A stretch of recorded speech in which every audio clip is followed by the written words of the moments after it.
I will study, I will be studying, I will have studied.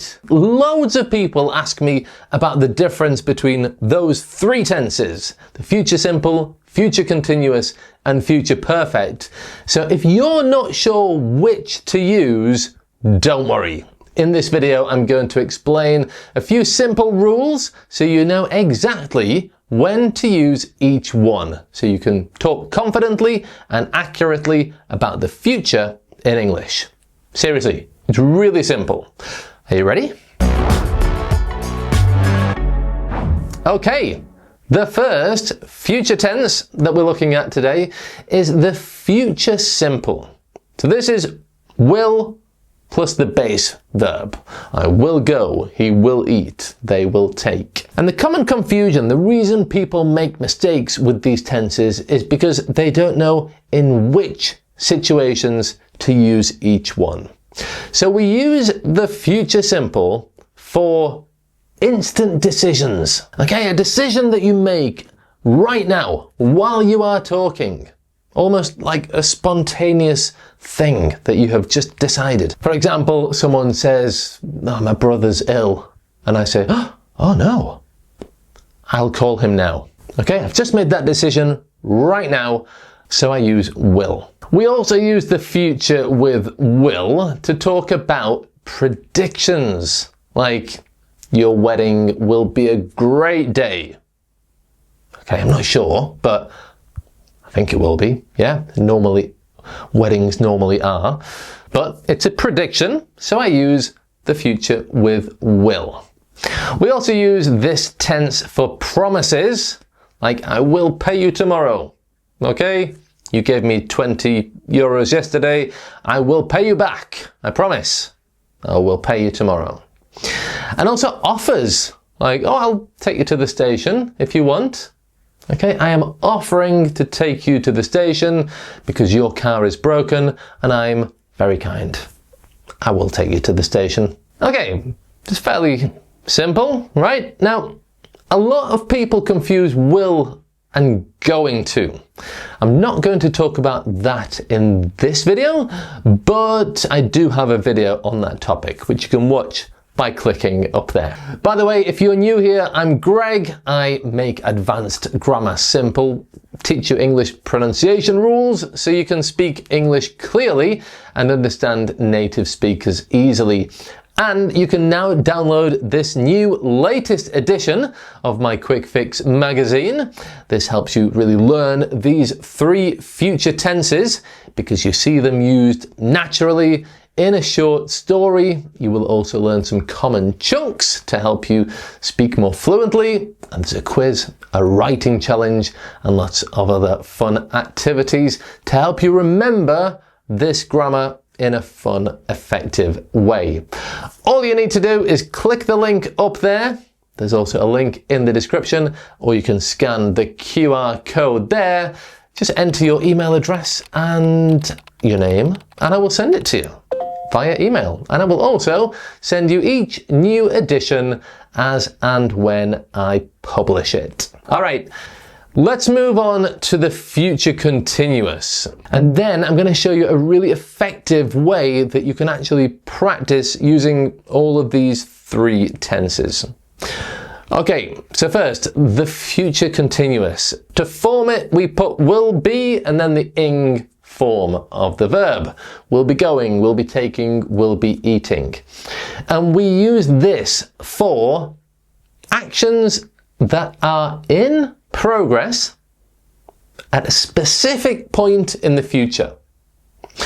We normally mention that specific point when we're using this tense. For example, this time next week, for example, if today is Monday at 12 o'clock, I'm talking about Monday at 12 o'clock next week.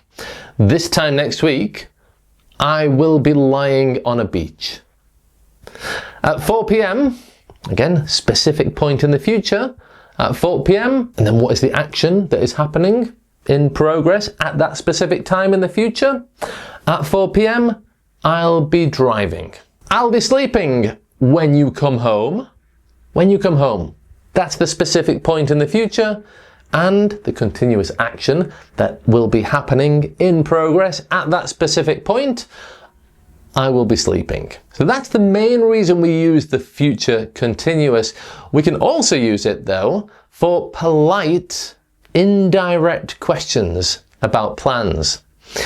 For example, will you be using the car tonight? What time will you be arriving? These are questions, but they're polite. They're not so direct. And generally, when we want to be polite, we kind of try to be not so direct. Like, what do you want? What time will you arrive? Now, the future continuous is a great way to express that politeness. So if you go to England, you'll probably hear it in a hotel. How many nights will you be staying? Okay, it's a polite question about your future plans. Okay, so let's compare these two sentences. I'll drive to Madrid to see you. This is the future simple, which could be a promise or an offer or a decision that I've just made right now. But if I say, I'll be driving to Madrid to see you, I'm talking about an action that will be in progress at a specific point in the future, which either I mention or it's obvious from context. Like, call me later. I can't.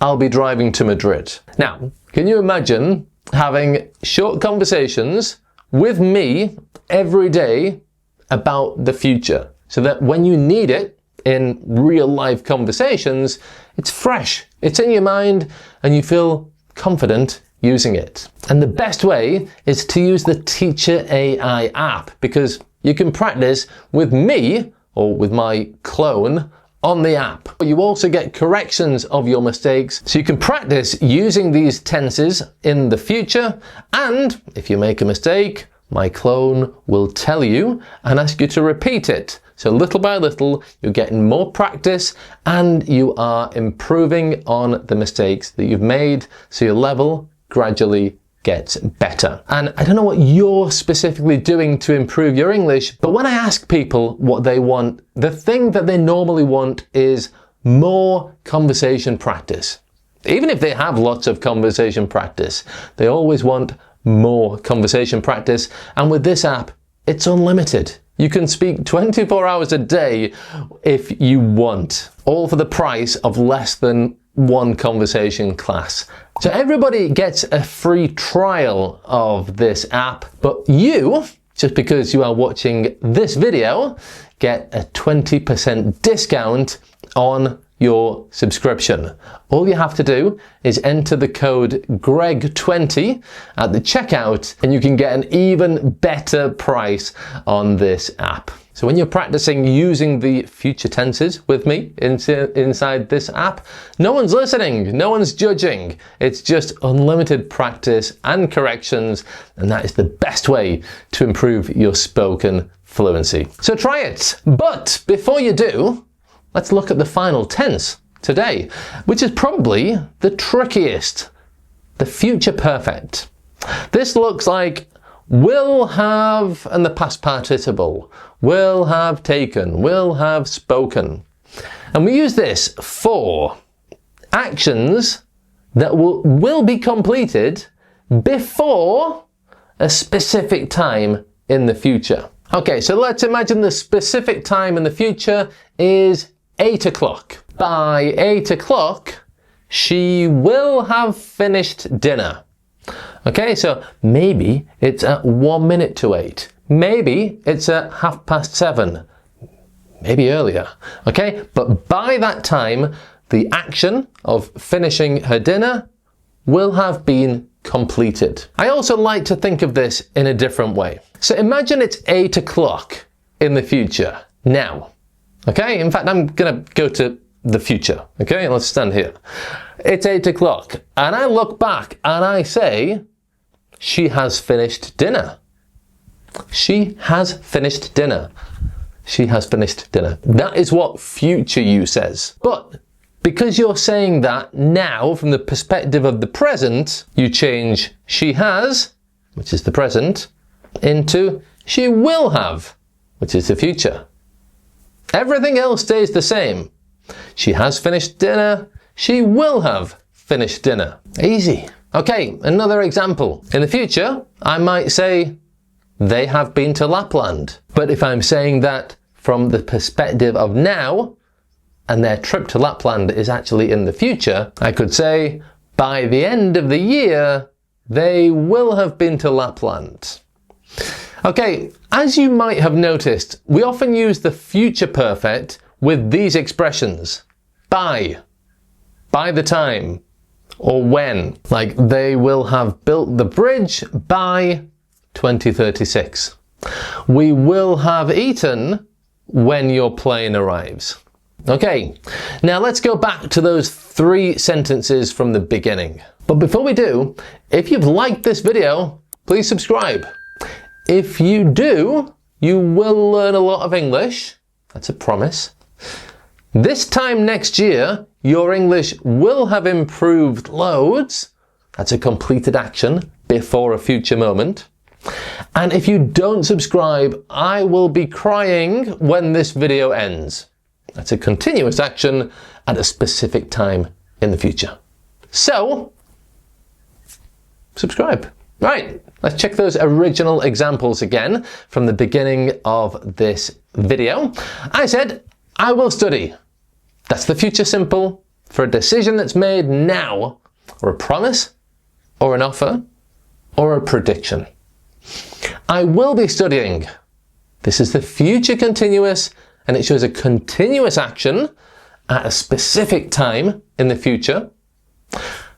And I will have studied. That's the future perfect for a completed action at a specific moment in the future. It will have been completed before that time in the future that we mention. Okay, so now you've learned those 3. Hopefully they make a lot more sense now. But do you know when we use will or when we use going to for the future? Or when we simply use the present continuous? Well, it's all clearly explained in that video there. Remember, you can practice using this and all grammar with my clone on the Teacher AI app. There's a link in the description. And don't forget to download the new edition of the Quick Fix magazine. Thanks for watching, and bye for now.